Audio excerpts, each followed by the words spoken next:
On 23 January 2023, the Commission sent you a request for submission of the 5-year declaration of assets and personal interests, and on 30 January you submitted your 5-year declaration. The Commission also asked candidates to voluntarily complete and submit an ethics questionnaire, which you did on 5 July last year, 2022. The Commission sent you 3 rounds of questions on 31st of March, on the 25th of April, and on 3 May, respectively. You asked a total number of 20 questions, including 50 subparts, and 15 of the questions included a request for further documentation.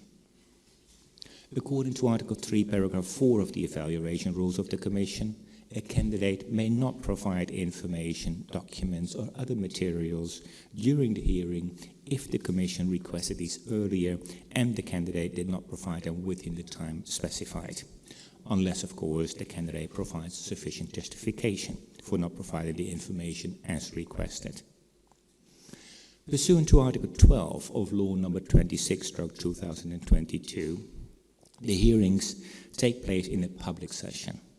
The Commission may decide, however, to conduct a part of the hearings in a closed meeting if the interests of public order, privacy, or morality are undermined. Yesterday, the Commission received a request by you, pursuant to Article 12, Paragraph 2 of this law, and Article 3, Paragraph 2 of the Evaluation Rules, to hold a part of the hearings today in a closed meeting. Your request related to the subject of drunken driving. Pursuant to Article 3, Paragraph 2 of the Evaluation Rules, the Commission will decide upon such a request with a reasoned decision. The following comments serve to provide you with this reasoned decision in an oral format, and a written version of the reasoned decision will be sent to you shortly after the hearing. The issue you requested to be heard in a closed meeting touches upon criminal charges brought against you for the offence of drunken driving. You requested a closed meeting on that subject because the actions took place in August 2012 before you became a prosecutor, and you stated that you could give a lot more details about the event in a closed session, given that it's a matter of your personal life. The Commission first observes that your request was filed with the Commission in an untimely fashion. Pursuant to Article 3, Paragraph 2 of the Evaluation Rules, a candidate shall submit within 2 days from the invitation to participate in the public hearing, submit a reasoned request for in-camera hearing as per Article 12, Paragraph 2 of Law Number 26/2022. Your request was only submitted to the Commission yesterday, 6 days after the invitation to the hearing was sent to you on 17 May 2023. The Commission notes that questions relating to the incident of drunken driving was addressed to you in the second round of questions, so you have been aware of the Commission's questions about this matter since 25 April 2023. Notwithstanding the untimely submission, the Commission has decided to provide a reasoned decision based on the merits of your request. The Commission notes that the subject of the drunken driving involves an incident in 2012 that was resolved in November of 2012. As this is not a pending criminal matter, the possible risk of self-incrimination does not arise in this context. Moreover, the date of the events, 2012, is well within the Commission's 15-year period of evaluation for candidates for leadership positions in the Superior Council of Prosecutors. The Commission also notes that you do not provide any further explanations to your statement that you stated that you could give a lot more details about the events in a closed session, given that it's a matter of your personal life, and neither did you provide such explanations when asked by the Commission in its written questions of 25 April 2023. The Commission concludes it is not convinced that the interests of public order, privacy, or morality are undermined if the discussion relating to the incident of drunken driving is discussed in a public hearing. The Commission therefore rejects your request to hold a part of the hearings today in a closed meeting. Pursuant to Article 12 of Law Number 26/2022, If the evaluation commission, this is a quote, if the evaluation commission rejects the candidate's request to hold the hearings or part of them in a closed meeting, he may immediately notify the commission of his withdrawal from the commission, end of quote. I therefore ask you if, based on the Commission's decision rejecting your request for a partly closed meeting, you would consider to withdraw from the evaluation. In case you would require some time to reflect upon this issue and maybe seek advice or consult another person, the Commission is of course willing to briefly interrupt the hearing for 50 minutes to provide you the opportunity to decide whether or not to notify the Commission of your withdrawal. So my question to you is whether, based on our decision, you would like to withdraw from the procedure, or where we can go on with the process. We can go on with the process. Thank you very much. Then, in that case, members of the Commission will now start with asking you questions. I will start with asking questions first, and we will try to keep our questions short and to the point. We ask that your answers be short and to the point as well. The first issue that we would like to discuss with you relates to the donation and sale of an apartment by your wife. The facts I will read out first, and then I will come to a number of questions. The facts are the following. On 28 December 2013, your wife received a donation from a company, which we will refer here to as the VSH company. And this donation consisted of an apartment of 153.8 square meters located in Chisinau. The cadastral value of the apartment was 847,326 lei. But the market price established by the parties at the time was 1.401 thousand lei. In your 2014-2017, or in her 2014-2017 annual declarations, your wife declared the value of this apartment for this 1.4 million lei. On 23 August 2018, your wife sold this apartment at a cadastral price of 847,325 lei, which is roughly about 43,700 euros. And when the Commission asked you why your wife received this apartment as a donation, you stated that your wife, and I quote, does not remember the way she became the owner of that apartment, end of quote. You also informed the Commission that your wife did not have a copy of the donation contract of 2013 and the sales contract for the apartment in 2018, as she did not need these documents anymore. The Commission was, however, able to obtain copies of the 23 and the 28 contracts from the Public Services Agency and from the notary involved in these transactions. According to the information the Commission received from the State Tax Services, your wife did not pay taxes on the capital increase from the sale of the apartment. When the Commission asked you whether she paid these taxes, you answered that, and here I quote again, my wife mentions that some declarations were filed with the tax service, but she does not remember the specifics, end of quote. As noted, the official selling price in 2018 was 847,000 lei. This amounts to a price per square meter of roughly 5,500 lei, which is about 285 euros. This seems to be below market value price. The market value price per square meter for new property in this area is around 14,486 lei, which means almost 3 times higher than the official selling price. In response to questions from the Commission, you explained that this apartment was situated in an old building and not a new one. But according to information from the website Lara, the price per square meter also for all the property in this area is over 11,000 lei, so still about 2 times higher than the official selling price. According to information from the Public Services Agency, this apartment seems to have been constructed in 2012 as a new attic apartment on top of an older building. From 2015 to 2017, both you and your wife were at the National Institute of Justice and were training to become prosecutors. From 2017 to 2018, you were both consultants of the prosecutor with the Prosecutor's Office for Combating Organized Crime and Special Cases. And on 7 June 2018, by decision of the Superior Council of Prosecutors, you were both appointed as prosecutors in Balth. Since then, your wife has continued to be a prosecutor in Balth, while you have been working as a prosecutor in both Balth and Chisinau. During the 5 years that your wife owned the donated apartment, from 2013 to 2018, your wife lived in the apartment.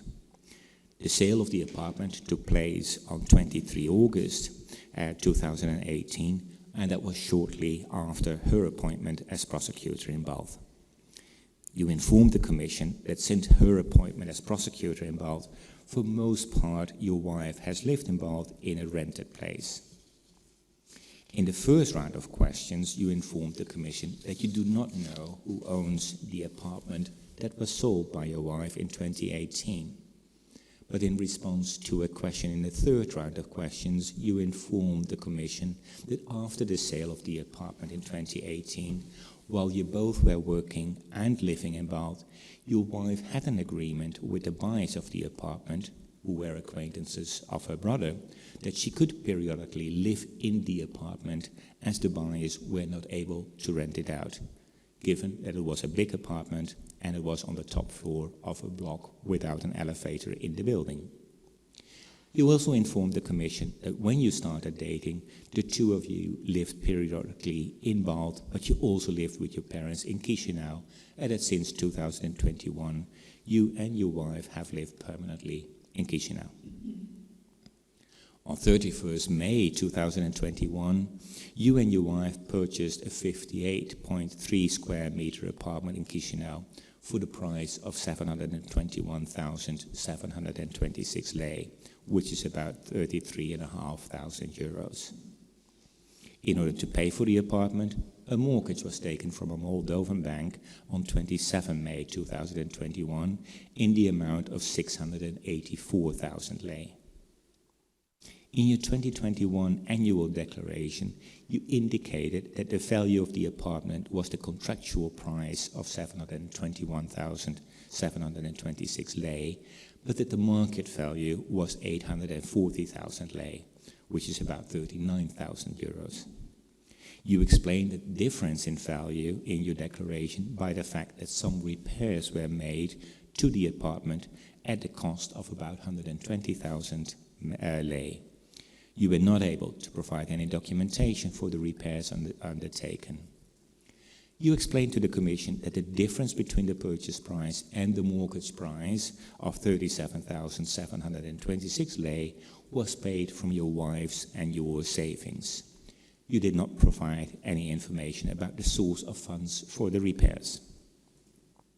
I will now begin by asking you some questions to establish the facts. Hopefully these can be answered with a yes or no response. Later I will ask you some questions that will seek greater detail or explanations from you. So my first question to you is, your wife received a donation consisting of an apartment in Chisinau of 153.8 square meters in the course of 2013. Is that correct? Yes, I mentioned that was correct, but she's also saying that, in fact, the aspect of that contract, so it was not a donation, it was a sale and purchase agreement. So money was given to that company.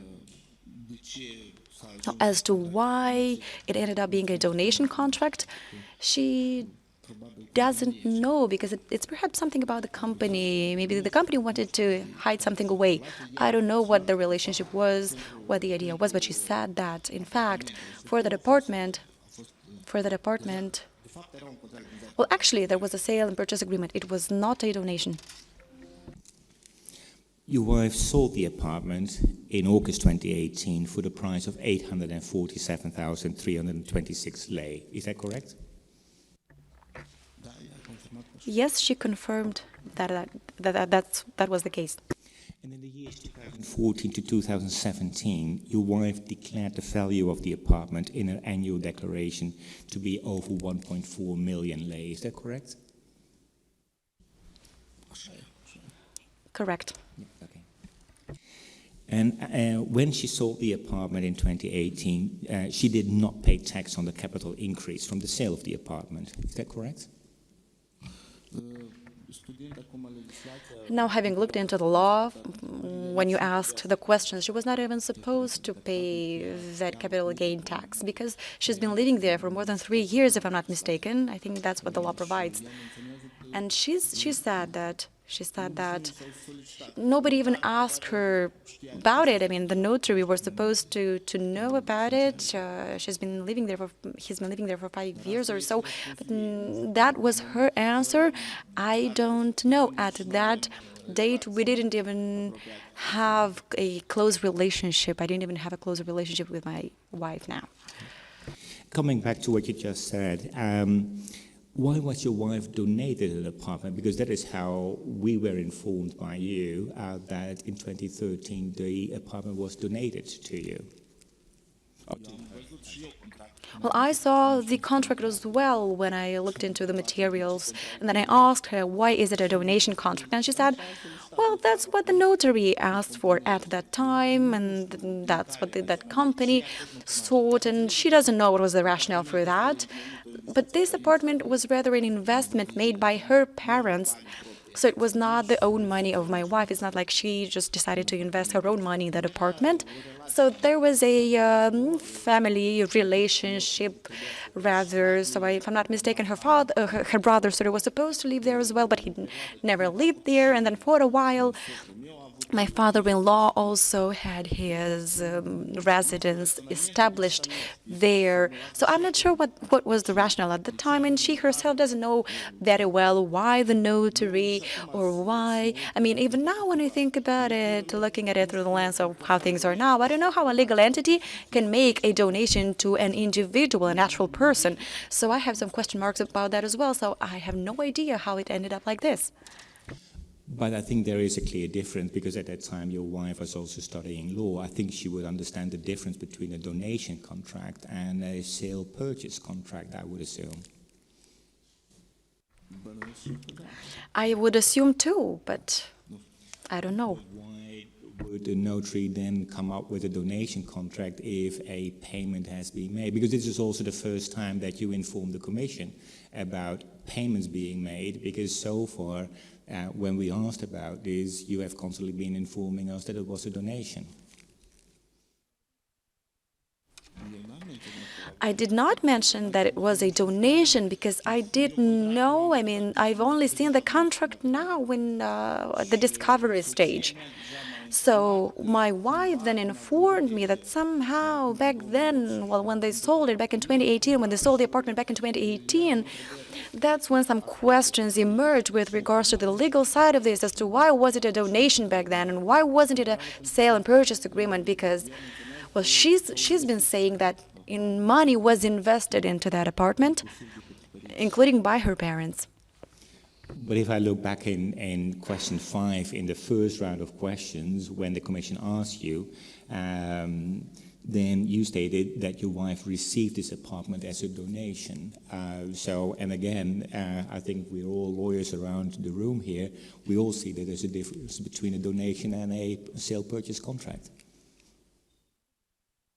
Well, as I've been saying, I did address this with my wife, and she said that she didn't pay attention to it, maybe out of naivete or for whatever other reasons. She didn't pay attention to this contract, to this legal side of this. To me, it's also quite strange. Why would you make an investment and then end up with a donation contract? So I also don't see the logic behind this string of events. Maybe they've just had some sort of an agreement with her relatives, because I'm telling you, her parents were in fact the ones who had that idea of the initiative of buying that apartment. So maybe they've reached some sort of an agreement with her parents. Maybe the parents and the company had some sort of agreement, and she didn't know. She didn't know as well. I mean, she said that she doesn't remember anymore because this happened about 10 or 11 years ago. Was there any relationship between your wife or maybe her parents and this company that donated or sold the apartment to the family?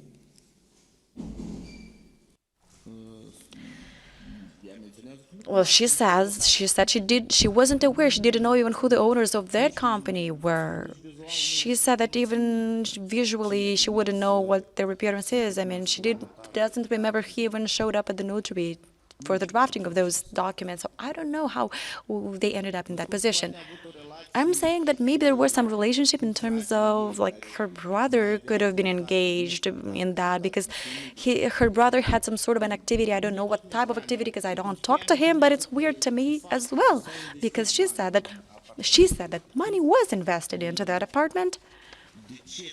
Now, as to why was it a donation contract at the end of the day, I really don't know the answer to that. I cannot provide any explanation because she didn't explain it to me. I asked her, why is it a donation contract? And she said, I don't know, maybe that was the situation back then and it turned out like this. I don't know. I mean, I can tell you with certainty that she was not involved in that process, although de facto she is the owner of that apartment. Well, was the owner of that apartment. Yeah, because I was about to get a confirmation. She was the owner of the apartment and it was in her name, the apartment. Yeah, okay.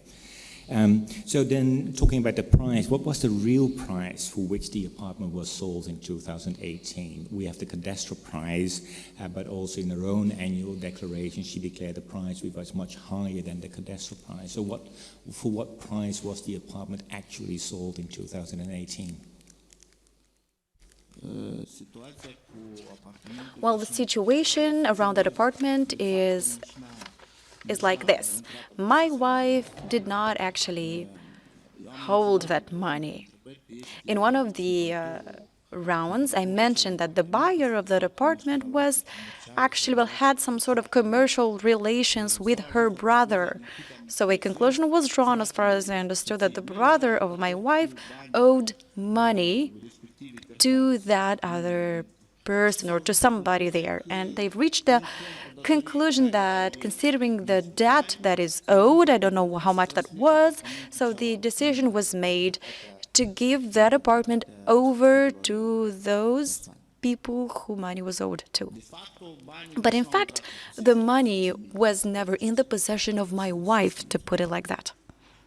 You do not know what the exact price was that was agreed upon at that time for the sale of the apartment?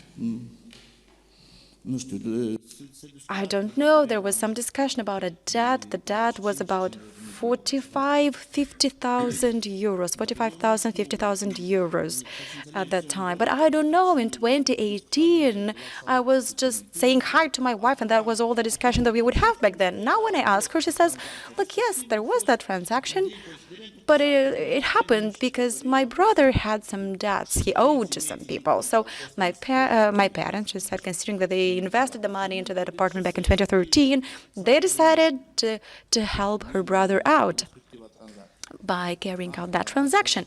So that was the rationale. And perhaps, I mean, just so that you understand, that apartment was not even because they wanted to sell it, but there weren't really many people who would have wanted to buy it because, as I said, it was quite large in an old building and there weren't a lot of buyers or people wanting to buy it. So they decided that since the brother had some financial troubles and owed some money, it was their decision to help him out by paying that debt out.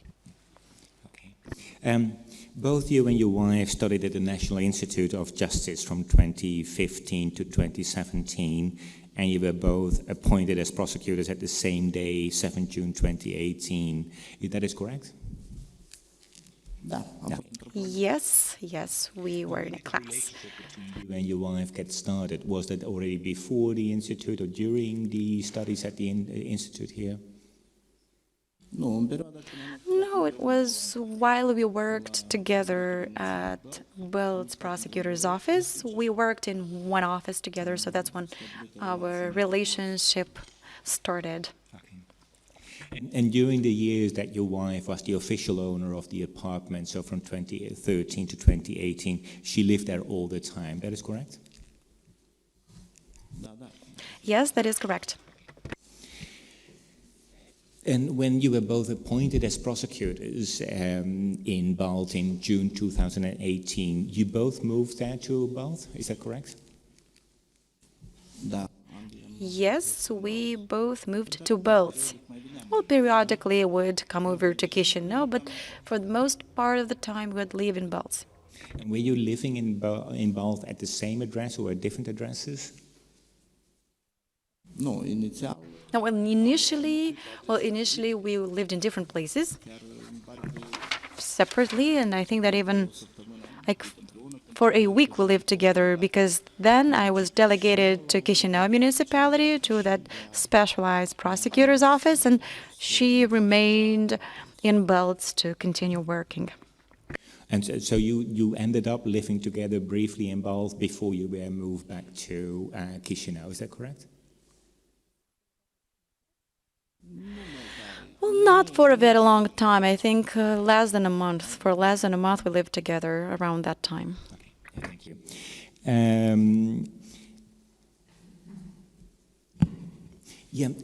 When you first informed the Commission that when your wife sold the apartment in 2018, she did not know who became the owner. But later you informed the Commission that the buyers were acquaintances of your wife's brother, and that she had an agreement with the buyers that she could periodically continue to live in the apartment as the buyers were not able to rent it out. Is that correct?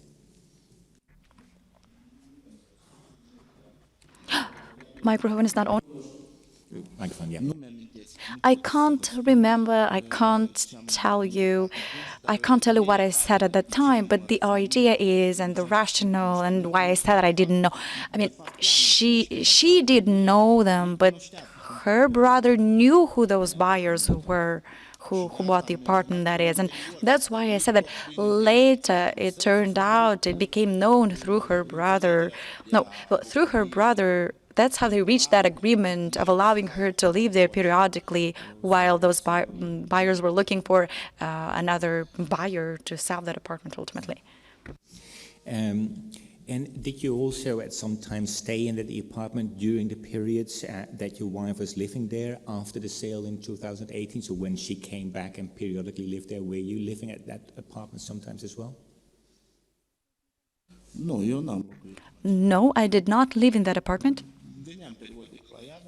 I would periodically visit her, but I didn't live there. I was, just so that you understand, when I was delegated to Chisinau in that time, she was living in Belts. She was working in Belts, and I would live with my parents, in my parents' home in Gheorghe. And then when we got married, for a while, I would also, I would be, for instance, in Chisinau, and she'd be in Belts, and then she would leave, when she would come to Chisinau, she'd live with me in Gheorghe with my parents. Okay, yeah. And so did you and your wife live together at any point in time prior to the moment you bought the 58.3 square meter apartment in 2021? Yes. Okay. And that was in the period that you were working in Chisinau, she was working in Balt, and when she came over, she stayed with you and your parents, is that correct?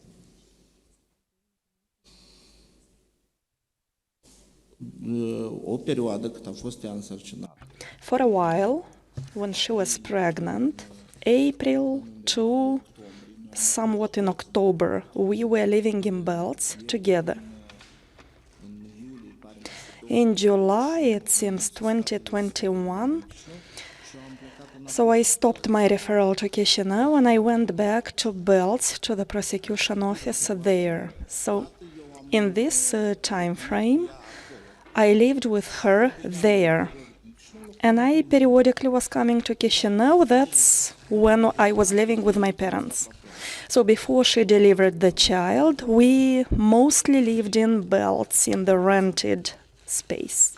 When you're talking about April, October, in which which year are you referring to when you were living together in Bath? 2020. The child is born in 2020. Okay, thank you. In 2021, you and your wife purchased a 58.3 square meter apartment in Chisinau for the price of 721,726 lei, and you took a mortgage to pay for the apartment of 684,000 lei. Is that correct? Да. Okay. Yes. And in your 2021 annual declaration, you declared that the market value of the apartment was 840,000. Is that correct? Да. Yes. And you also explained that the difference in the value between the contractual price and the market value was the result of repair that were made to the apartment. Is that correct? Yes.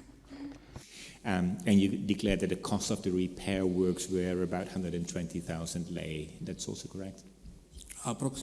Approximately, yes. Okay. So you spent out of your own pocket, so to say, a total amount of about 157,000 lei. So the difference between the price of the apartment and the mortgage was lower than the price of the apartment, and the 120,000 lei of repairs. So that was a total amount of about 157,000 lei. Is that correct?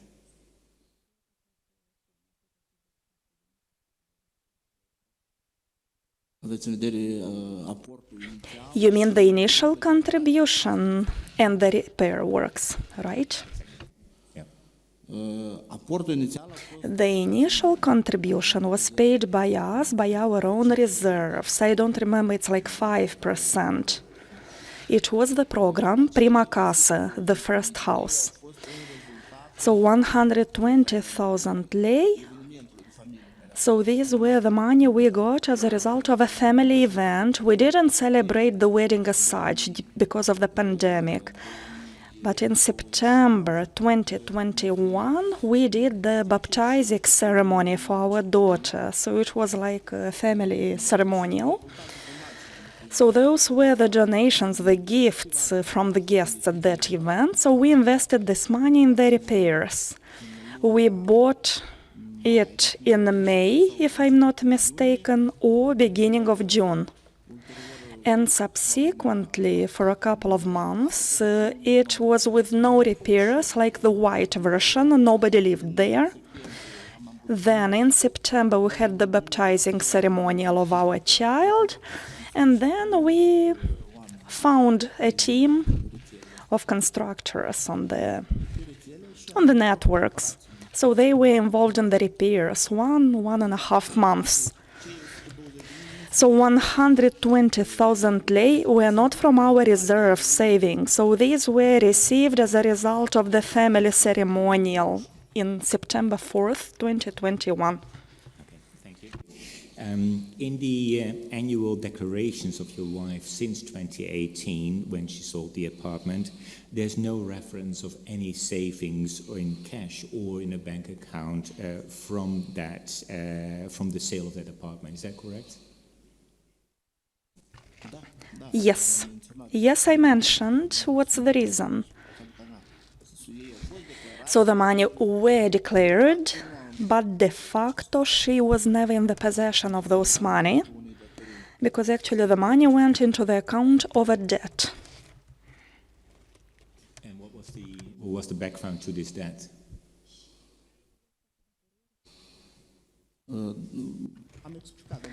I explained before, the brother of my wife owed money to those who owned this apartment. The amount like circa 45,000-50,000 euros, as she said. So that apartment, as they agreed internally in the family at that stage, so they provided the apartment to serve the debt of the brother of my wife to those persons. That is all the background, to my knowledge. I personally, I never saw those money. I have nothing else to say. So that's based on the words of my wife.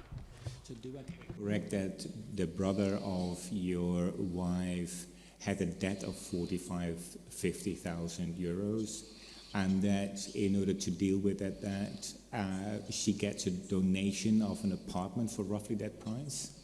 Then the debt would become higher even, isn't it? Yes, they legally packaged it like a sales purchase contract.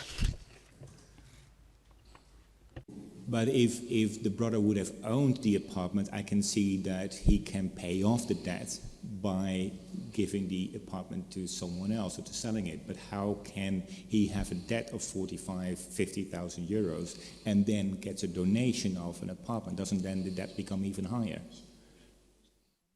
I don't see the logic of this construction.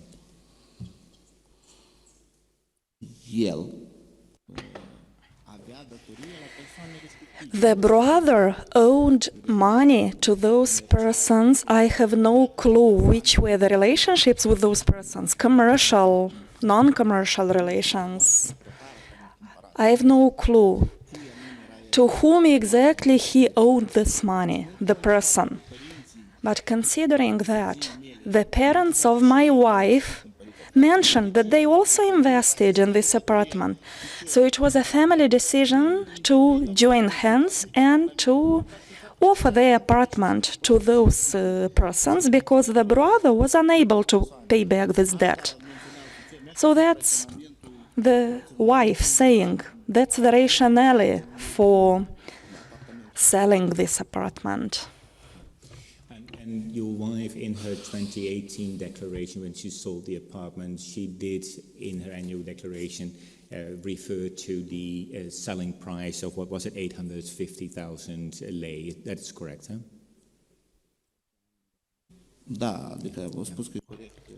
Yes, she said that she indicated that price. You see, those persons had no more claims against the debitor, the brother. And that relationship, this commercial or contractual relationship at that point, was not valid any longer. But, you know, I do not know many details about that story. And I assure you that neither does my wife know a lot of details of those legal aspects. So in a nutshell, it was a debt. The brother owed money to some persons. Even myself, I met her brother maybe a dozen of times throughout this time. So I don't know what to say. I told you sincerely what I know. Otherwise, it's up to you to decide whether what I say is right or not.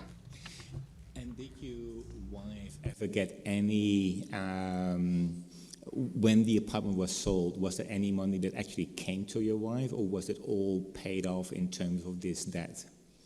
Because she did declare to NIA that she received 850,000 lei. All the amount.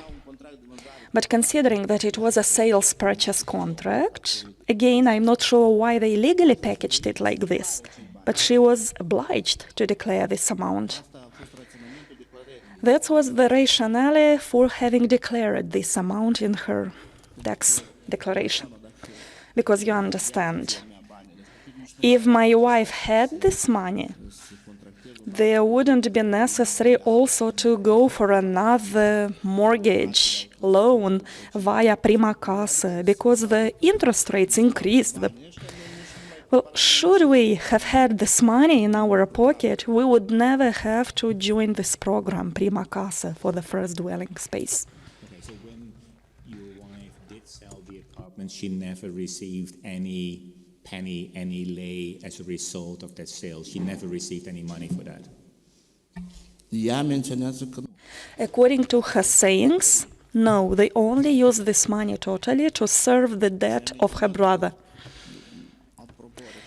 And by the way, regarding the fact that she previously declared it at a different amount, a higher amount, So this buyer had also some benefits, because de facto, if we take the market price of the apartment, it would be much more expensive. But considering that they had an agreement, and de facto my wife only had losses as a result of that transaction, no win. Should she have sold this apartment at a market value, she would most definitely get a better price, because that was a really big apartment. Yes, it was in the attic, but it's a large space. Is there anything else that you have to add or clarify in relation to this issue? Nothing else to clarify. What I told you is what was said to me, because I definitely was not part at that time in these legal relationships. I'm looking at my colleagues. Any other questions on that? Yeah, Tatiana, go ahead. So hello, please tell me, in 2013, at the moment of donation, what did your wife work? Where did she work? Microphone? Microphone. Wasn't she a court clerk in District Court Buyucani? Where did she work? Yes, she used to be working as a court clerk in District Court Buyucani, but I'm not sure in what year. But I will tell you, she was working at that point there. As a court clerk in a district court, she would be able to make a distinction between donation and sales purchase, presumably. Well, you see, we may presume every legal relationship, we may presume it is correctly. If we have the legal capacity, we should all presume it correct. No, I just want to clarify, when did you say the truth? When you answered the question, when you confirmed it was a donation? Or now, when you say that de facto it was not a donation, de facto it was a sales purchase agreement, when did you say the truth? I permanently say the truth. But I said the contract has the character of a donation. And she mentioned, even last week we've been talking about this with her. So she said that they invested in that apartment from the money of her parents. With the help of whoever, there were some debts she received in the region, in the neighborhood where the parents live. I have no clue. Why did they decide for a donation contract? I said I do not have any relationship with her brother. We don't talk about this with their parents. Yes, they do have economic activity, but they are not very good in these legal aspects. And you are probably right. She was supposed to be able to distinguish. The contract is signed with a legal entity, the administrator of a company. Well, that's the reason for suspicions. Why a legal entity would do this? Who empowered the administrator to do this? It's a rather expensive apartment. That's the question. I don't know what to say, and my wife either doesn't know why they take this decision. And let's say that the obligation of the notary at that point was to double-check those aspects. I have no clue. I have no idea what to say. Okay, subsequently. If we see back in 2018, your wife sold this apartment, the buyer was 80 years old, 1938, the year of birth. What was the relationship between the brother of your wife with the buyer? The brother didn't have any relationship with that old woman, but with her son. Son or nephew, if I'm not mistaken. But why didn't you ever say this until now? Because I wasn't asked. I don't know. I said that the apartment was used to serve the debt. And we were speaking about the buyer of an apartment. I also know, I saw that the owner in the documents is an old woman. But why didn't you explain this? It was something I missed. Thank you. Mr. Graur, I would like to ask you about the apartment you bought in 2021 together with your wife. So that's the property about which you should know everything. Just to double check whether I got it right. You bought the apartment in 2021. You got a loan for buying this apartment, like a credit loan. And part of the amount missing, like 37,000 lei. So you paid personally this difference. And also in 2021, you said you had repairs done like 120,000 Moldovan lei worth, right? Right. When you were asked what was the source of 120,000 lei, you declared it was the income received at that event baptizing the child. And you said that at that event you got 14,000 euros, approximately, yes. But the event as such costed you 140,000 Moldovan lei. So in your answers, you said that 140,000 leis, you didn't have this amount before the event, but you paid back these costs from the money you received as gifts. Yes, we got this amount like in 2 tranches, which means that out of 14,000 euros, you would spare only like 7,000 euros for the repairs. So 120 Moldovan lei.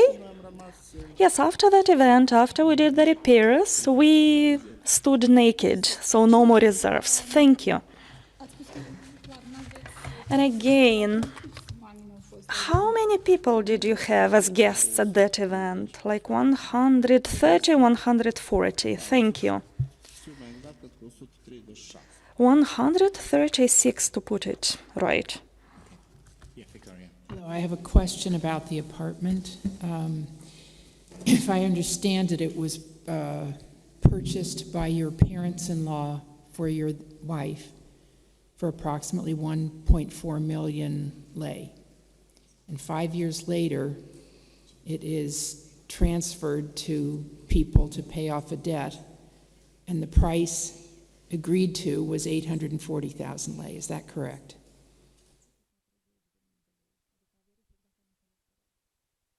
The agreed price, as said, they mentioned in the contract the market price. But the value of the debt was covered as they provided this apartment. So in reality, it was offered to serve the debt, because on the open market, it would be a much higher price than the amount owed by the brother of the wife. So since your parents-in-law had paid $1.4 million in real money, why would they not just sell the apartment and pay off the debt of 840,000 lei and not give up 600,000 lei?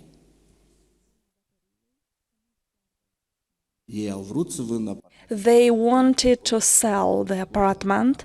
It was done in several attempts. They placed the announcement for sales. But it was a huge service. It was in the attic, like mansarda. Those of you who are from Moldova, you probably know. So there were several tragedies in Chisinau. There were some attic apartments set on fire. So people were reluctant to buy an apartment on that last floor, like in the attic. And the service was big. So for large surface apartments on such a floor, not so many volunteers. So they were rather pressured to sell it fast and to cover the debt. So that's what they told to me. So they were unable to sell it. They did it a couple of attempts. For 1 year they were trying to sell it. That's what the wife said. And that's exactly why they decided to go for such a form of contract. So the persons were asking, putting pressure for paying back the debt. That's why the parents, together with the family, they decided for this step. Okay, and then when you were asked during questions with the commission about whether why your wife had not paid capital gains taxes, you indicated that she had told you that she had filed some paperwork with the state tax service, but didn't recall. And then in the second response, you said that or I believe today you said that she may not have owed taxes because she'd owned the property for more than 3 years. And if she received no money, she wouldn't have filed any paperwork in connection with capital gains, correct?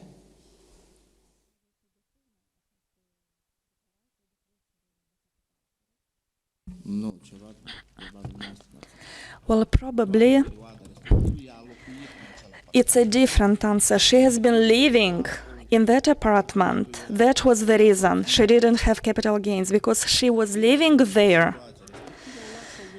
And when the situation came with that debt, she just sold it, which means she was not supposed to pay these capital gains, because she has been living there for 5, maybe even 6 years, so nothing changed for her.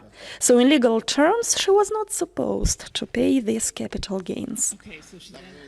But considering the price which she was mentioning, obviously she didn't have any capital gains because she even had losses, if we go deeper into this theory. But again, I only pass the message which I got.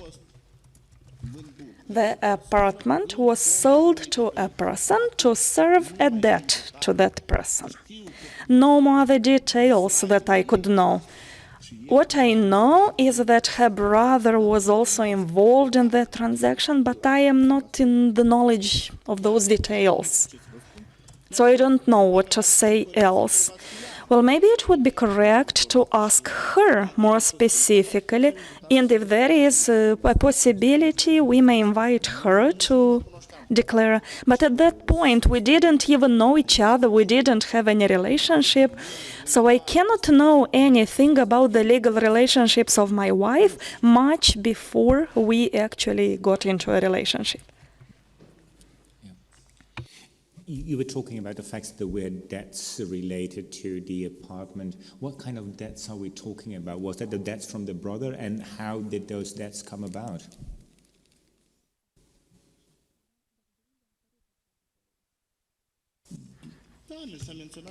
Yes, I was told that was solely the debt of the brother.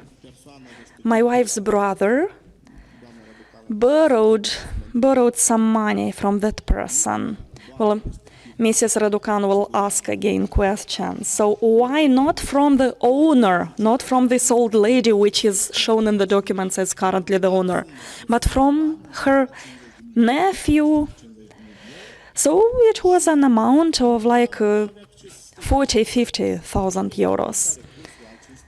And having no money to pay back this amount, they decided for this solution, for this contract. And you were saying that your wife had some losses as a result of the purchase and sale of the apartment. What are the losses that your wife had in this relationship? The loss is that she didn't sell the apartment for the market price, because thus she would have taken a much higher amount.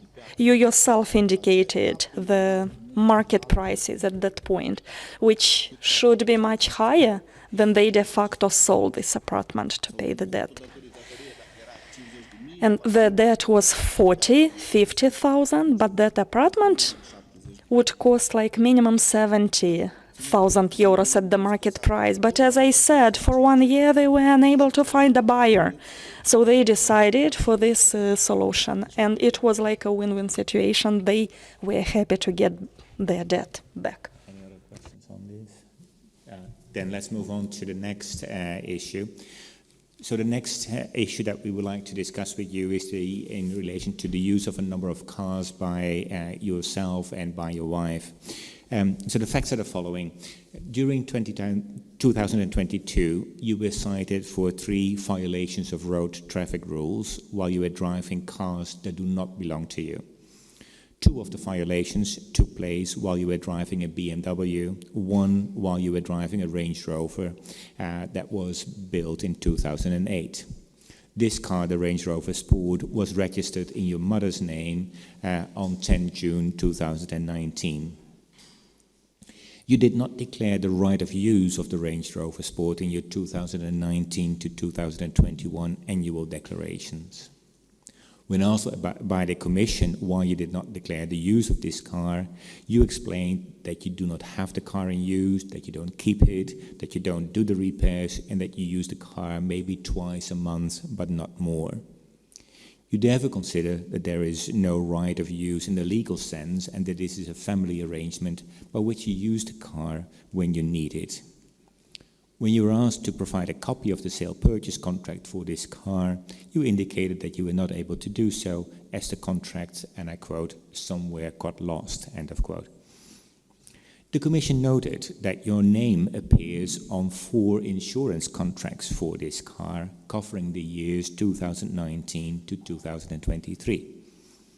The Commission asked you for a reaction to this information, and you responded, like you did in the first round of questions, that you do not own the car, that you do not make financial contribution for the repair or maintenance of the car, and that you occasionally use the car only with my parents' permission for urgent situations, and that, in your view, that does not amount to the right of use of the car. On the website www.999md, cars such as this Range Rover from 2008 are for sale in 2023, that is 4 years after your mother purchased the car, for prices around 17,000 euros, so that is about 335,000 lei. According to information from the State Tax Services, your mother's income during the period 2009 to 2021 was a total of just over 1 million lei. So when the Commission asked you about the source of funds for your mother to buy the car, you indicated that your mother took a consumer loan of 200,000 lei to purchase the car. And this was confirmed by the Credit Bureau. The consumer loan was issued indeed on the 20th of May 2019. Your mother has owned another car, a Citroën C5 from 2005, which she already owns since 16 August 2013. Here again, your name appears on the insurance for this car for 4 different years while she has owned it. You also did not declare this car in your 2014 and 2018-2019 annual declarations. When asked about this, you explained that you did not declare this car as you did not use it, that the car was defective, and that you were not even aware of the fact that you were indicated in the insurance policies.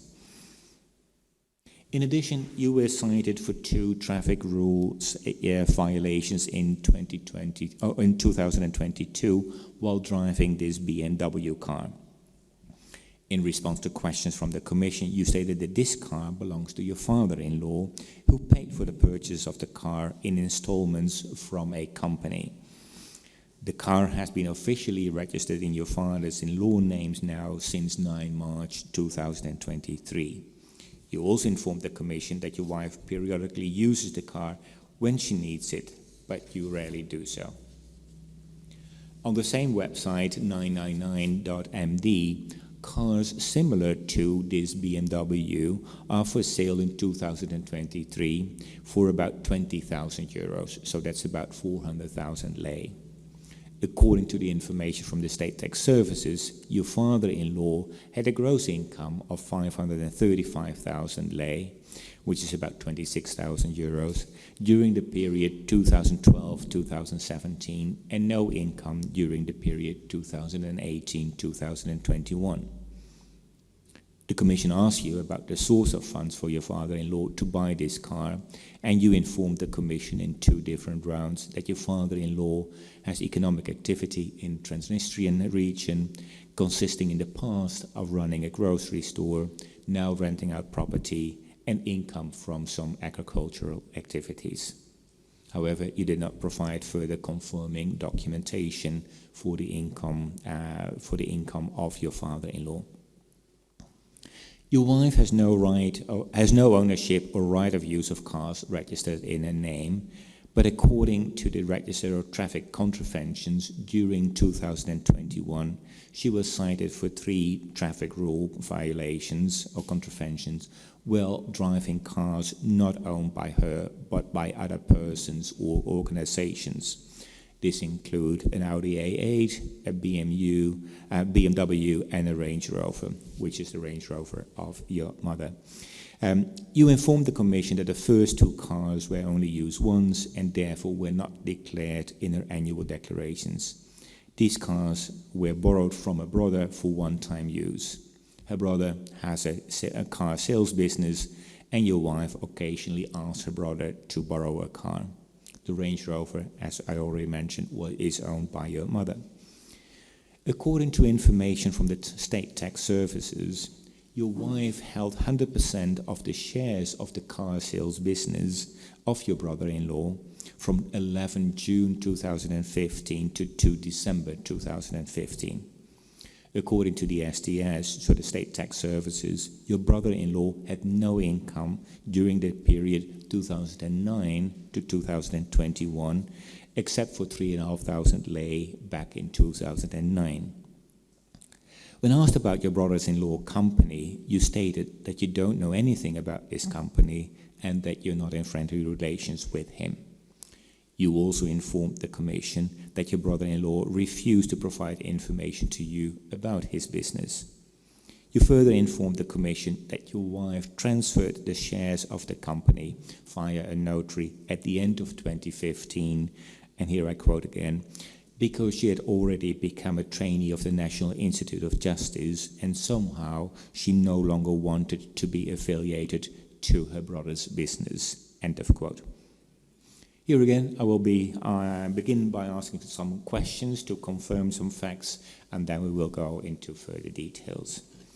So the first question is, your mother is the owner of a Range Rover Sport model year 2008 since 10 June 2019, correct? No.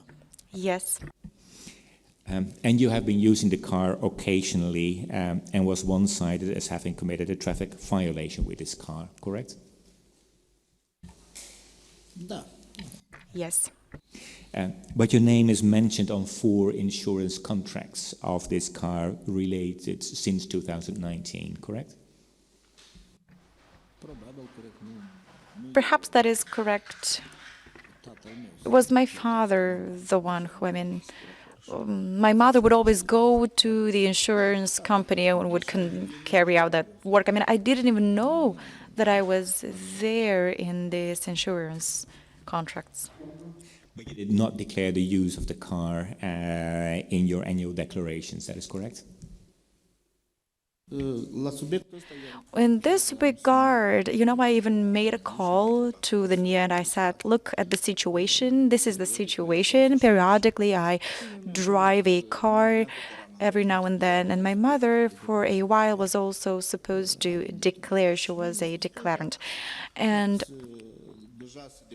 they said, since this car is already being declared, and since you're not using it, I remember that they said, since you're not using it for longer than 30 days in a row, they formulated it in this particular way, that is that person who helped me out. So that's why I didn't declare it. I don't see a problem with declaring it, because it's not obtained from any illegal sources whatsoever. And your mother also owns another car, a Citroën C5, since 2013, that is correct? No. Yes. And also here, your name has been included in the insurance for this car for a total of about 4 years since 2013, correct? No. Yes.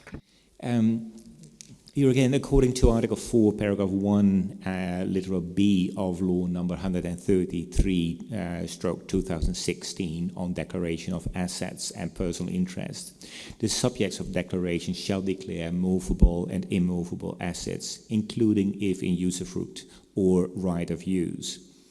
As your name appears on the insurance for this car, can it be argued that you had this use of car and therefore was obliged to declare? What do you think?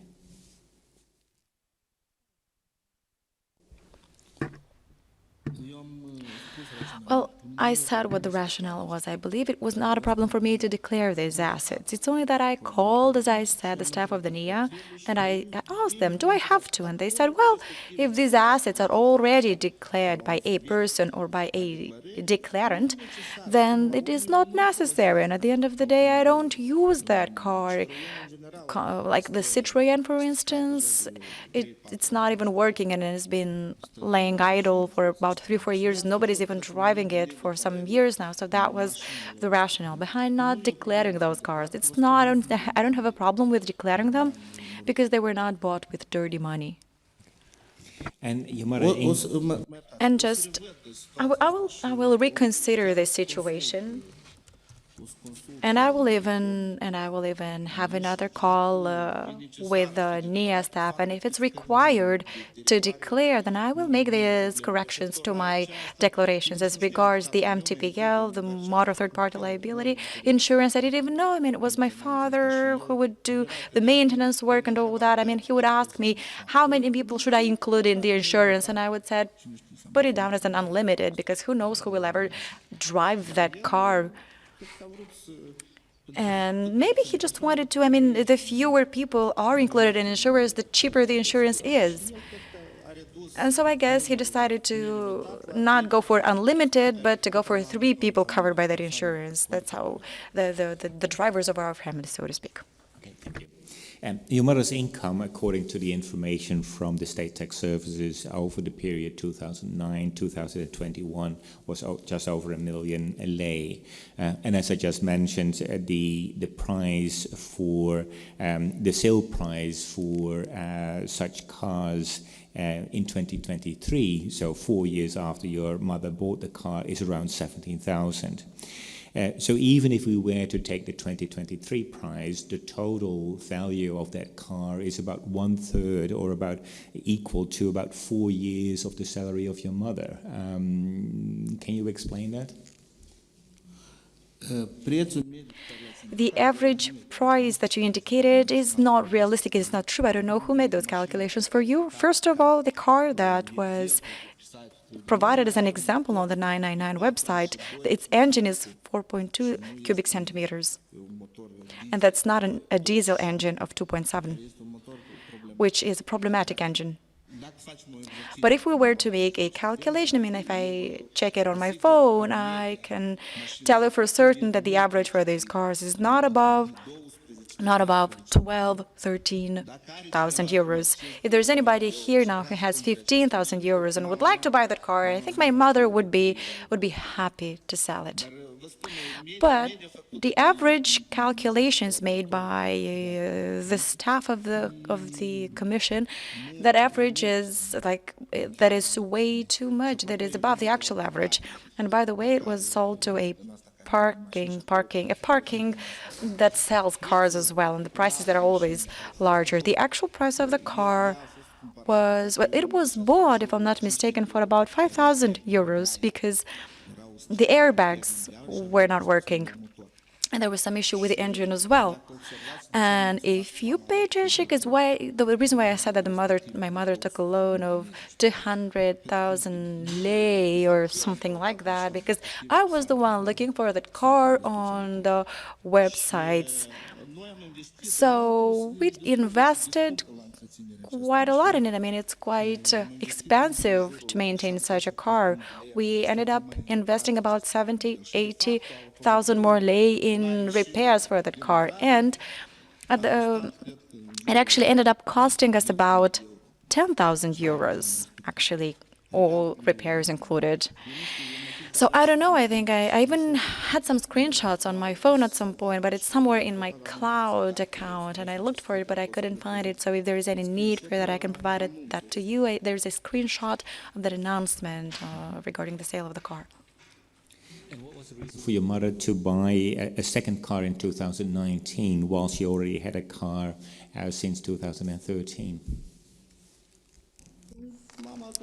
Well, my mother bought it because, as I said, the Citroën C5 was not drivable. I mean, something would break down in that car every now and then.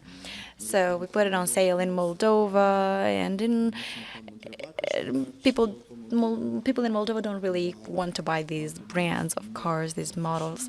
So other models are more popular in Moldova.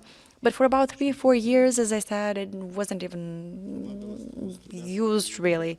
So I think we'll just have to have it deleted. I mean, we should have done this long time ago to have it deleted from the register, but it's, I don't know, it's dragging.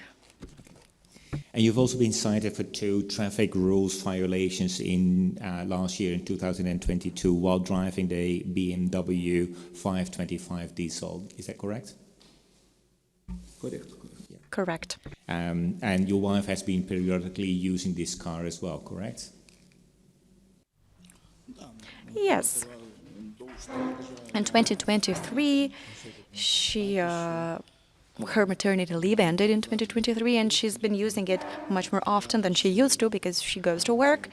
And the parents decided maybe next year we'll declare it. The problem was not about declaring it. We didn't know how to do it because the car belonged, in fact, to a legal entity that yet again her brother had an understanding with, and her father as well was part of that to pay for the car in installments.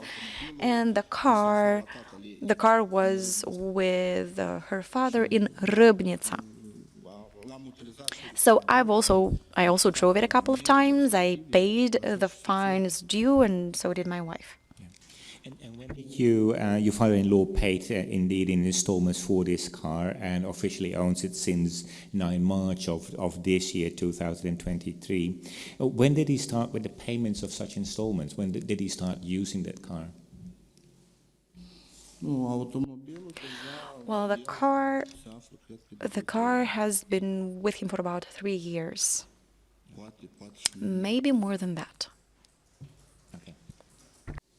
And here again, if you look at the same website, 999.md, such cars are for sale in 2023 for about 20,000 euros, so that's about 400,000 lei. Whereas on the basis of the information from the State Tax Services, such a price would roughly amount to about 80% of the official income of your father-in-law over the entire period of 2012 to 2021. What was the reason for your father-in-law to buy such an expensive car in relation to his income? Well, we'll go back to that issue about the fact that the average value that was established was not the realistic one. I had a look as well on these websites with this sort of announcement. So it's not quite that. It's about 4,000. It's certainly smaller by 3,000 or 4,000 lei than what was cited. With regards to the need to buy this apartment, what can I say about the need? I don't know. I mean, he does have a business. They don't live in luxury, but they work. They're engaged in some farming business. They have a grocery store, and then they also sell walnut kernel, and that's what they do. That's their work. That's what they make a living out of, and they have some revenue, some income out of that. As for the need to buy the car, I don't know. That's what they wanted. They wanted to buy it, and they bought it. Before that, they had other cars as well. But yet again, going back to the fact that the brother of my wife has a business in this field. Now, I don't know what legal form he gives to that business that he has and how is he coding it, and I might have some question marks in that regard, but he has a business in this field. Now, who he works with, does he have a partner or not? I mean, his father wanted a car, and the brother of my wife got him one, so I don't know what else I can add regarding this matter. And according to the information that we have, you also have a car owned by yourself, an Audi A6 from 1998. Why are you regularly using the cars owned by others if you have a car by yourself? My car is actually very old and is in a poor technical condition. I periodically drive it, but it's mostly my father using it because he wakes up early in the morning at 5 a.m. and he goes to work, and we sort of their schedules, the mother's and father's schedule doesn't match, and my mother goes to work later, he goes earlier. He's been the one using rather that car, but for a while now the car has been sitting idle because there's an issue with its engine. It requires some repairs. And as we established, your brother-in-law manages a car sales business. You also referred to it yourself. Your wife held 100% of the shares of this car sales business in 2015 from 11 June to 2 December. That is correct? Yes, that's what I was confirmed by her as well. And when she sold it, she basically said that she wanted to sell those shares, and I quote, because she had already become a trainee of the National Institute of Justice, and somehow she no longer wanted to be affiliated to her brother's business. What was the reason behind stating that?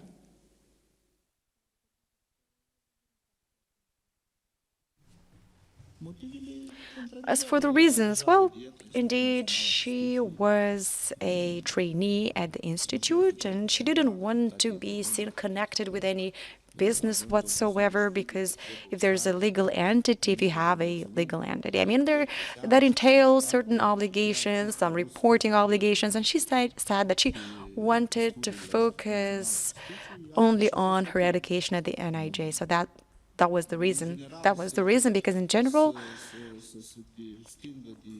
she wanted to be separated from that legal entity. She wanted nothing to do with it, no income, no any other work related to that company.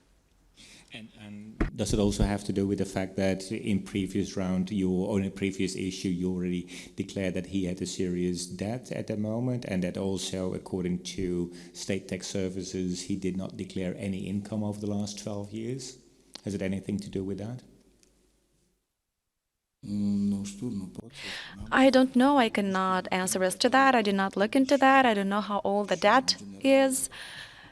And in general, I don't know what the actual situation was back at that time, which, I mean, I asked her, I just forwarded to her the questions that you raised with me during the rounds of questions and answers as to confirming whether she was or wasn't the owner of a legal entity.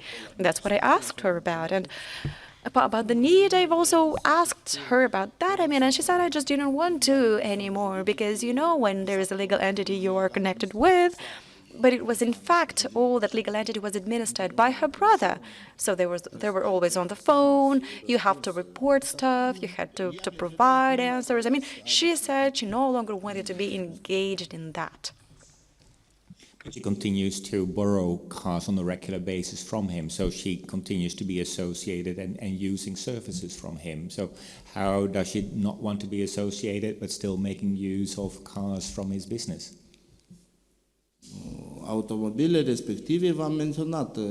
Well, as for those cars, I said that those cars were being used like occasionally. My parents-in-law live in a village in the district of Rybnica. And sometimes she drives there, she goes there. I don't go there very often, but she visits them once in a while. And we don't, given that she doesn't have, I mean, she doesn't possess those, doesn't own those cars. She borrowed those cars from her brother. And as far as I know, I also had a look at those cars, and in fact, just so you know, I didn't even know about those contraventions, not until you showed me that table that contained that information about the violations, and she said that I just didn't want you to know, and that's what's happened. I mean, really, I have nothing to do with his business. I mean, just maybe helping out. There's this helping each other out occasionally. My sister has a good relationship with her brother, but I don't have that good relationship with the brother. But they call each other, so they maintain a good relationship. Is there anything else that you would like to add or clarify in relation to this issue?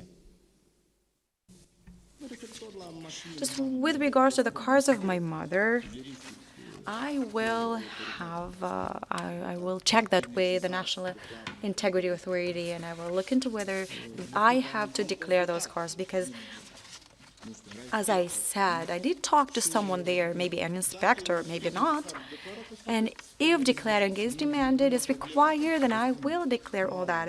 I don't have a problem with declaring that. Those are not my cars. They do not belong to me. Yeah, Victoria, please go ahead. Okay, and with respect to the BMW that's owned by your father-in-law, I think you indicated that he may have owned it for more than 3 years, or he started purchasing it more than 3 years ago. Is that correct? So that would be 2019 or 2020? Okay. Yes, I guess so. With my wife, we've been living together since 2020, and that car was already around at that time. So I think 2019, rather, I think that would be more precise, 2019, but that can be established, I guess, at a later point. Okay, and you indicated when you were asked by the Commission about the source of funds for your father-in-law to buy the car, you indicated that your father-in-law has economic activity in Transnistria consisting in the past of, if I have this correct, is running a grocery store, renting out property and income from some agricultural activities. What of those activities are in the past, and what of those activities have existed since 2018? So when did he stop being in the grocery business?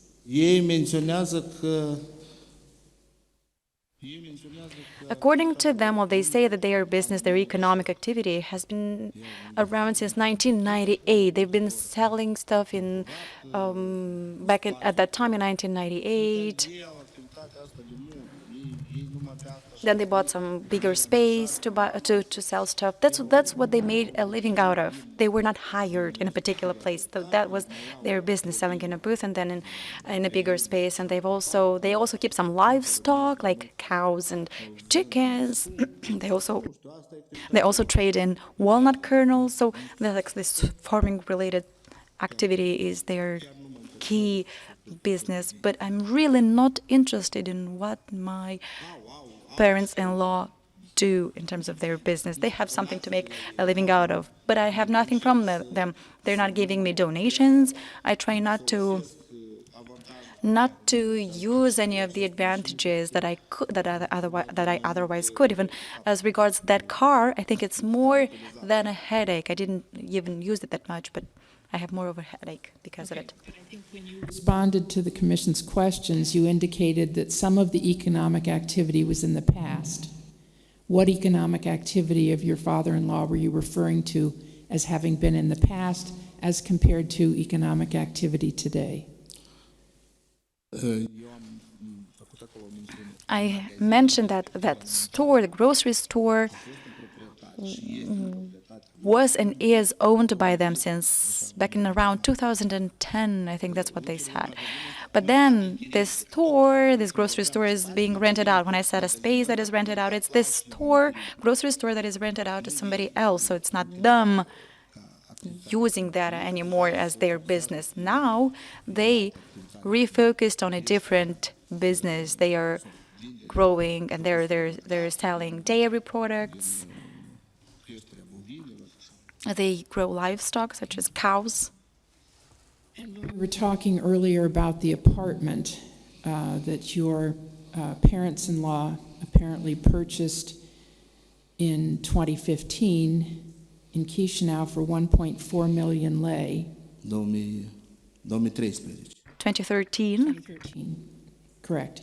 And then they walked away from that investment and gave up the apartment to pay the debts of their son, correct? Да. Yes. And you indicated that for a year prior to selling giving over the apartment to whoever he owed money to, they had been trying to sell the apartment because they didn't have the money otherwise to come up to pay his debts, correct? They didn't have that amount of money. I mean, they did have some financial resources, perhaps. I did not talk about this matter with them. I didn't ask them how much money they had at that moment in time. But most likely they did have some money that they were using to cover the living expenses. Certainly not millions of lei. I mean, the turnover there is not millions, but still they lead a decent life. Okay, so having invested 1.4 million lei in 2013 into the apartment, given it up in 2015, how did they come up with 20,000 euros to buy the BMW?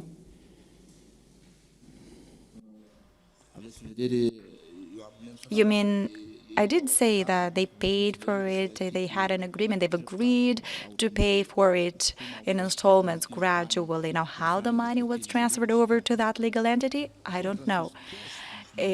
Cash was in cash through somebody. You know that business in the Transnistrian region is not regulated at all. I don't know what I can add, what I can say with regards to, I mean, do you mean where the 20,000 euros was taken from, since they previously didn't have enough money to pay out the debt of the son, right? That's what you refer to. So the car was bought, but the money was not paid all at once. Actually, last year was already supposed to be in his ownership, but my father-in-law just didn't have the time to travel all the way to Chisinau and to do this paperwork and have all things legally settled. Okay. No further questions. Anyone else from my colleagues? Any other questions? Yes, Tatiana, go ahead. And your mother was a civil servant, and I don't understand what were the sources that allowed her to afford buying two quite expensive cars. What are her sources? We know what the salaries are for civil servants, and we know how much two quite good cars cost. So please explain, what were the sources? Well, not quite two. The Citroën is not that expensive. It cost about 3,000 or 3,500 or 4,000 euros or something like that. And it was bought on the basis of a leasing contract. Now, with regards to the last car, the Range Rover, I've already explained that a consumer loan, was taken. And I would like to also mention that my father has been working abroad since 2001 and all the way to 2013, 2014. My parents, too, had quite a decent lifestyle. I mean, they did not live in luxury, but relatively fine. And as for the salary of my mother, the salary was declared, especially the last transaction concerning the salary from Chisinau Municipality Hall, from the City Hall. There was about, well, a bit more than 300,000 as a salary to her, a salary that was unpaid, what was due for the period that she was forced not to, by the circumstances, not to be at work, so absence from work. And if you pay attention to that, the loan was taken like a day or two before the car was bought. Any further questions? Okay. Then let's move on to the next issue that we would like to discuss with you, and I will give the floor to Mrs. Raducanu. Da. A treia chestiune care Comisia abordează dumneavoastră e conducerea în stare de ebrietate. The third issue is drunken driving and acts of hooliganism. On October 1st, 2012, a criminal investigation was initiated against you for suspicion of drunken driving. It was committed on August 18, 2012 at 5:30 in the morning in Chisinau. According to the law, there are two degrees of alcohol intoxication. It's called minimum degree and advanced degree. and the qualification depends on the concentration of alcohol found in blood and exhaled air. You were subject to a medical examination, and the test results proved so high levels of alcohol, which amounted to the advanced degree of intoxication. Thus, you violated Article 264, paragraph 1 of the Criminal Code, driving a vehicle in a state of alcoholic intoxication with advanced degree. During a hearing on October 9, 2012, you admitted guilt, and you explained that you had been drinking several glasses of whiskey with friends. On October 25, 2012, you were indicted, and on October 29, 2012, your advocate submitted a request for application of Article 55 of the Criminal Code, which would lead to the result that you are released from criminal responsibility and rather be held liable for a contravention. On November 1st, 2012, the prosecutor issued a decision on the termination of the criminal prosecution, and you were sanctioned with a contraventional fine, 2,000 lei. About acts of hooliganism, on 21st of June 2014 and 23rd of March 2015, you twice committed the offense of medium hooliganism. In response to questions from the Commission, you explained about these offenses. The offense of 21st of June 2014 happened in connection to a conflict with another group of friends in the city of Vadului Vode. The police showed up. Everybody was fined, including yourself. You had to pay a fine of 400 lei.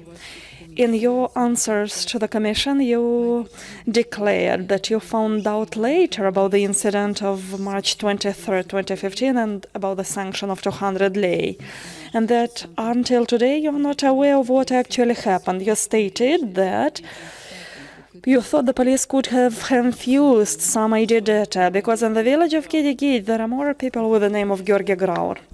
As the police report about the incident makes reference to your personal ID number, you argued that somebody might have used your identity data. In a later explanation, you stated that you found out about this case at the beginning of summer 2015. You did not know the exact date. You did not recall whether you paid that fine. But as you were at that time preparing for the entrance exam at the National Institute of Justice, you did not take any further action. Now we'll proceed with the questions. A couple of questions. On August 18, 2012, at 5:30 in the morning, you were stopped by the police in Chisinau in relation to drunken driving, correct? Mike. Yes, that was documented like this, but the situation was a bit different. That was exactly why I wanted to be able to provide more ample explanations on this topic. But since the report says like this, let it be like this. On 25th of October 2012, you were indicted for a violation of Article 264, paragraph 1 of the Criminal Code. Driving a vehicle in a state of alcoholic intoxication with advanced degree, correct? Yes, yes. On 1st of November 2012, after your lawyer submitted a request for releasing you from criminal responsibility, replacing it by contraventional liability, you were sanctioned with a fine of 2,000 lei, correct? Correct. According to the medical tests taken from you, the level of intoxication amounted to an advanced degree. Yes. Can you explain how this request by your lawyer popped up? And can you explain the decision of the 1st of November? I cannot really recall what exactly happened like then. That was a very stressful event for me. I actually will try to explain what happened actually, and you are to decide whether I say the truth or not. You probably noticed that that action happened on August 18, 2012. It's the end of summer. The penal case, as such, it was initiated on October 1st, 2012. The penal process is on date of 15. I verified the acts, actually. I didn't have them before. So September 15, 2012. So in this interval, August 18, 15th of September, nobody called me, nothing happened, even though, according to them, there was an offense ascertained. Now let me tell the story. In that region, it's Street Petru Rareș versus Street Albișoara. So there is a gas station, Lukoil. Those who are locals, they know it. I was there with my friends, and I was waiting for somebody to come and to take the car, and I started the vehicle. Immediately, two police officers approached. I saw them, they were having their coffee there at the gas station. And they said, "You are driving, let's take some samples of exhaled air, the dragger." I said, "But what's the problem? I didn't go anywhere." "No, you started the engine." Well, that was the beginning of this long story. In that very day, in the evening, when I was taken for test collection, they asked me an amount of 1,000 euros. So that was an act of corruption. I refused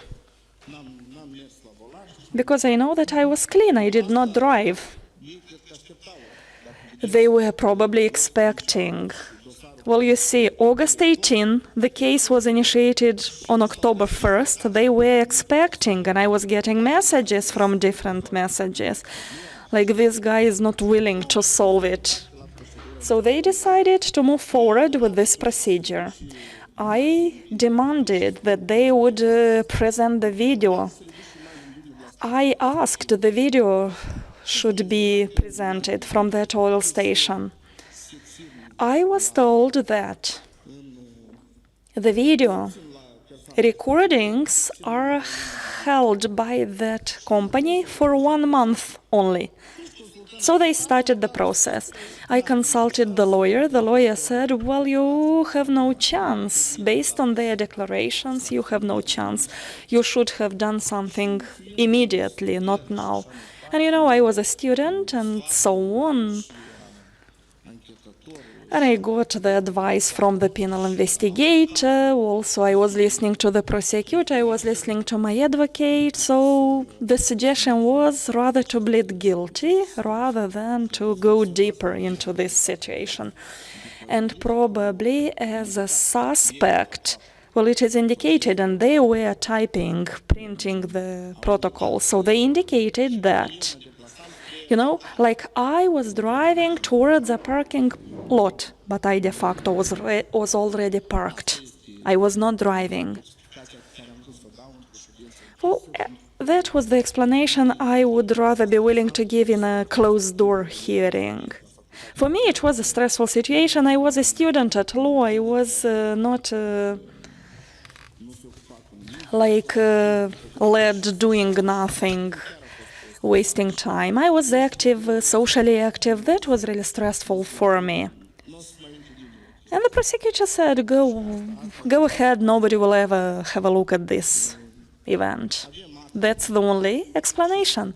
So we have the ascertainment documents. I cannot change anything. Well, that's really complicated thing for me, even emotionally.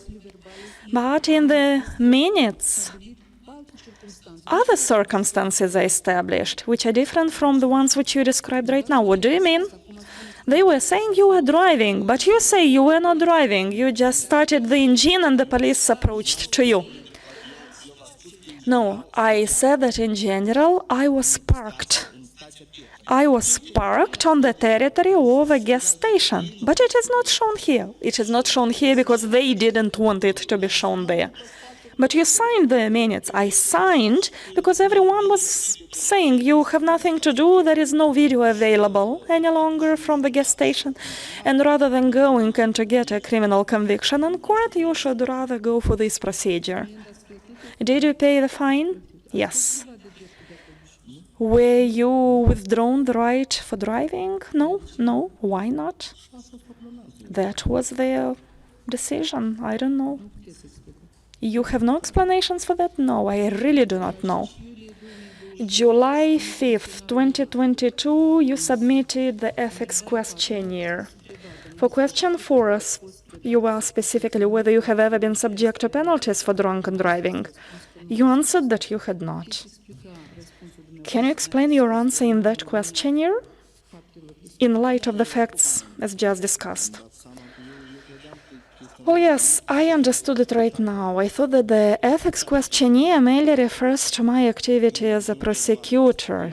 I thought it's about that period of time. That's how I interpreted.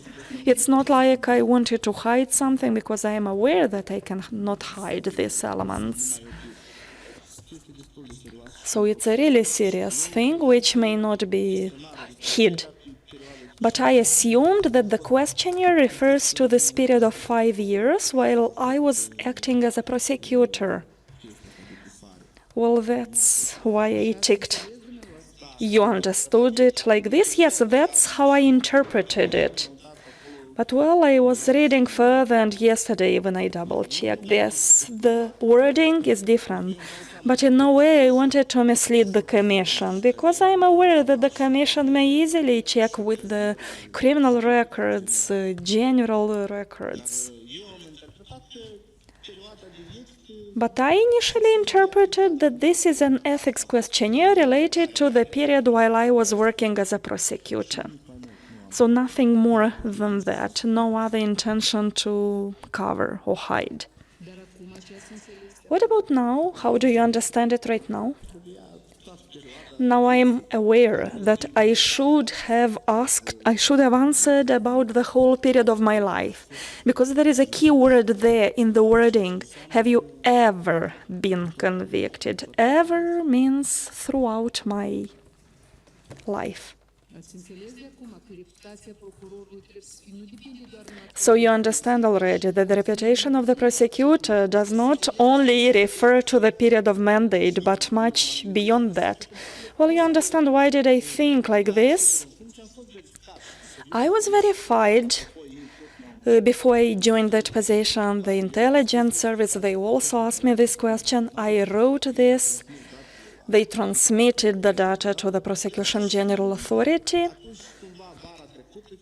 That is why last summer, well, I think the questionnaire was supposed to be sent like that.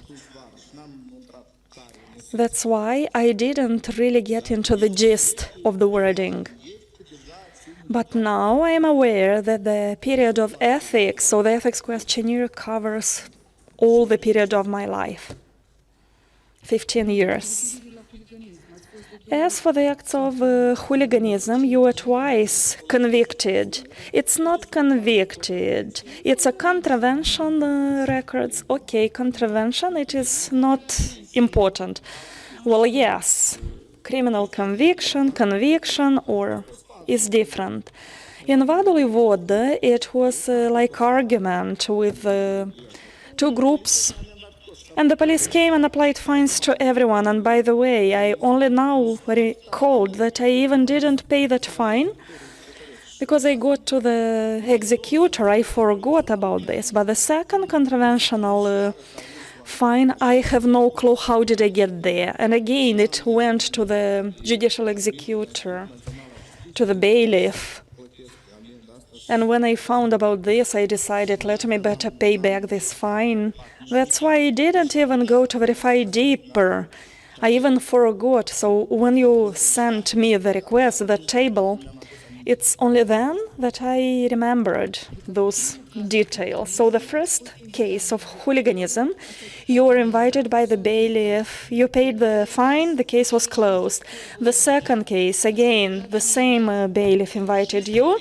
You paid the fine, and, well, the difference is that I was aware about the first case, but the second time when the bailiff invited you, you asked him, why should I pay the fine? Yes, and he explained. Well, I was supposed to ask for the criminal records, and by the way, at that point, My personal ID card was expired and I had to present the data to the admission committee, and in that period of time, the bailiff applied a prohibition for me to access the services of the passport service, which is currently the state agency for public services. And my grandmother said that, you got a letter. I don't know from whom. I read it. I went to that bailiff and he said, well, you've got a contravention. He didn't have the full case folder. He only got the protocols, and in that protocol you will see there is no signature of mine there. Well, then why didn't you appeal against that? Why didn't you contest? Mrs. Raducan, because I was pressured by time, because I was supposed to present a criminal record, I needed to do my expired identity card. I was stressed and in a hurry. And it was a different age. Now, after the experience I went through, probably I would act differently with the first case, with the second, with the third case. Yes, that was my mistake from the so-called youth. But the incident happened in March 2015. No, it didn't happen. I didn't participate in something like that. You don't admit that. Yes, I checked in the matrix sent to me, and it said that the contraventional sanction was applied at 8:40 in the morning. 8:40 in the morning? It's 100%. No, it wasn't me. I don't know what to say. How come the minutes showed your identity number? I have no clue. Where did it come from? I will make a request, an intercession, to check whether that contraventional case file exists. I guess it still exists, and we need to double-check. Why didn't you double-check until now? Because you already got the question from the Commission on this case. What were you expecting? I was limited in time. In only 2 days, it's not so easy to get into the possession of these records. So believe me, so it comes more longly. And I was also thinking that probably you will require this case materials. So you insist that there was no incident. About the second incident included here, no, it didn't happen. Where did they take your ID number to include there? I have no clue. And if we raise the minutes of that contravention, most probably there is no signature of mine applied because I do not remember. I definitely do not remember.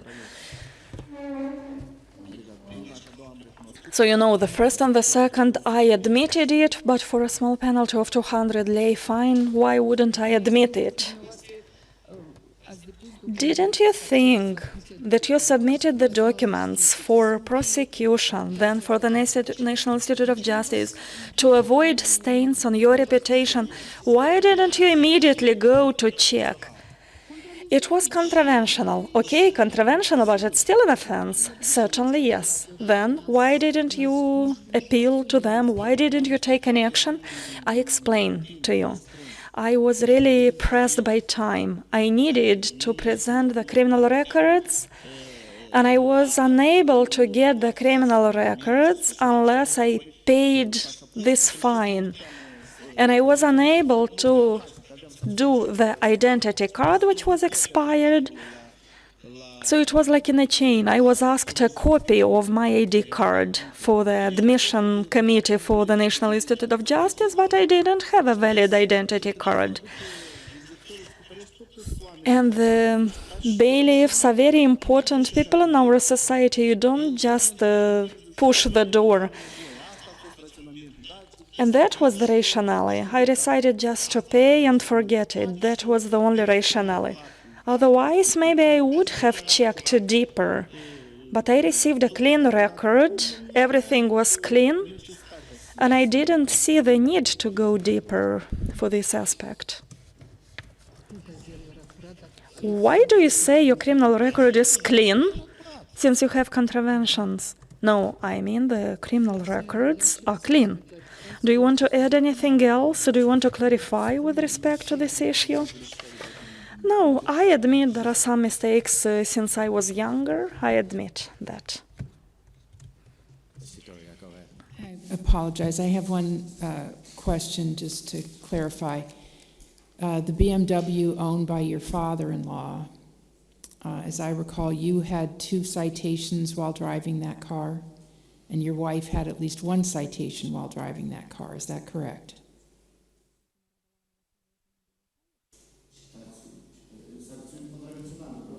You mean the contraventional offenses while driving those cars? A microphone. He doesn't speak in the mic. Yes, it's right. I got 2 contraventional sanctions driving that car, and 1 was for my wife. Okay. And those contraventions all took place in Chisinau, correct? Da. Okay. Yes. So your father-in-law owns the car and he lives in Transnistria. How, and you claim you don't use the car, how could you all be cited every time for driving the cars in violations in Chisinau?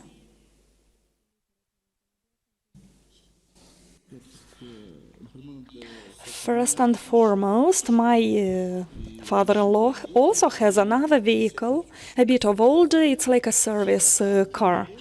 So his daughter is free to use this car whenever she wants. Why it happens in Chisinau? Probably because the traffic in Chisinau is more intense, I don't know. It happened here, it was paid. You understand, I could have taken use of my profession as a prosecutor and I would never be applied these contraventions. And it may be verified, actually. It happened in May last year. And to me, it doesn't seem normal for me to be driving for 10 years and never happen to get any contravention. So I was aware that I need to pay for those contraventions. I did not get to some traffic of influence. I didn't make use of my position. Anything else, Secretary? Okay. I have no further questions. Yeah, and another step.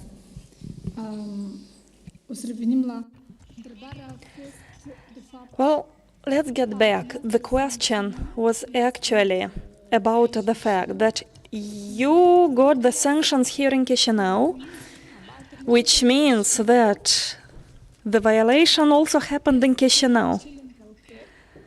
So you violated the traffic rules in Chisinau. Well, the question is that you did declare you don't really use this BMW of your father-in-law.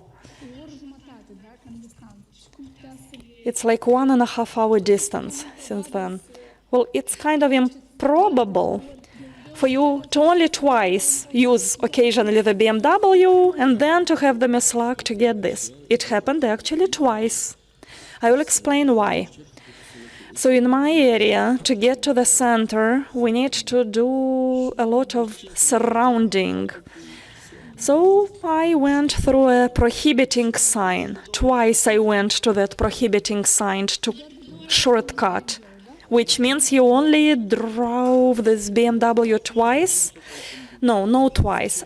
I am frequently also driving it right now. And my wife, since she resumed her professional activity, she is also using it. I rather am walking. For 1 year, I prefer to rather go by walking, but my wife is regularly using this vehicle.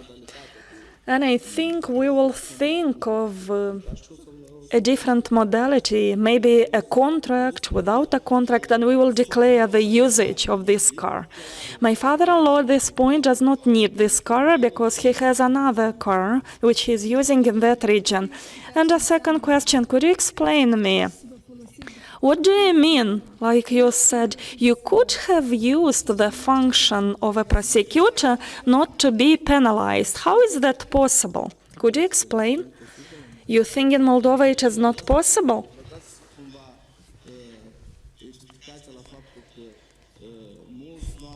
So how do you explain the fact that many do never get any contraventions in the road traffic while driving for dozens of years? Is this normal? Driving a car for so long? No, we are now speaking about your case only. What did you mean exactly? To my knowledge, a prosecutor does not enjoy professional immunity, which means you refer to something different. What exactly did you refer? I referred to the fact that I could have convinced, persuaded the patrolling officer that we are like working in the same system. But actually, I did not abuse my position as a prosecutor to do that. But I must admit that such cases actually happen. That was my reasoning.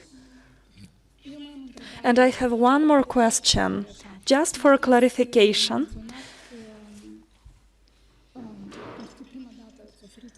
It's the first time that you provide this information, and just to make sure. As for the penal case, which was subsequently terminated, so you brought as an argument the fact that we as a commission should pay attention to the fact that the offense happened on 18th of August. But the penal case was initiated later, on October 1st. He should use the mic.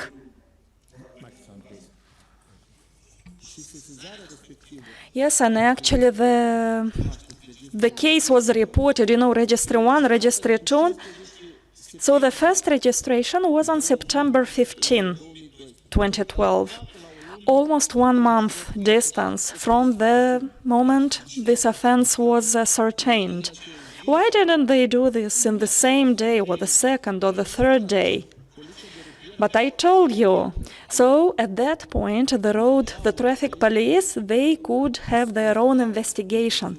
So they did the ascertainment of offenses by themselves. So the road police had the investigative authority at that point in time. And I am now aware why exactly such a delay. So in 1 month, as I said, the video recordings were no longer available. So, and meanwhile, you want to believe me, otherwise not, but they were messaging me, let's find a solution. And you never thought of doing some notification to the competent authorities at that point? I was a student in law, and all that thing emotionally impacted me. Besides the fact that I was a student in law,